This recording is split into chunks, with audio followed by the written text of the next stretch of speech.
Quer tornar suas buscas mais rápidas e personalizadas no Microsoft Edge?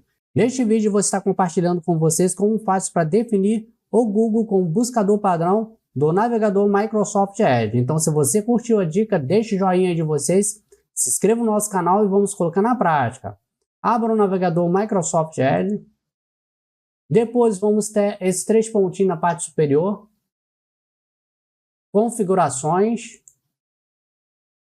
Privacidade, pesquisa e serviços. Pesquisar e experiências conectadas. Clicamos nessa flechinha. Depois, barra de pesquisa e endereços. Clicamos aqui. Vamos vir para essa tela. Aqui em mecanismo de pesquisa usado na barra de endereços, vamos mudar clicando nessa flechinha e vamos deixar Google. Feito isso, ele já vai aparecer aqui, ó, padrão.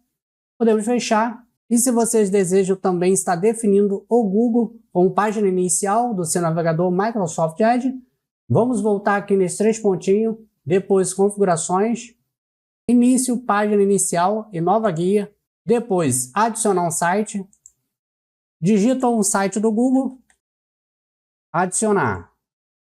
Agora toda vez que vocês abrirem o seu navegador, o Google já vai estar também na tela inicial. Vamos acessar novamente, abre o navegador. Então agora vocês têm o Google na tela inicial e também como buscador padrão. Simples assim. Gostou dessa dica? Deixe o joinha de vocês, se inscreva no nosso canal. Nos encontramos até o próximo vídeo e tchau, pessoal!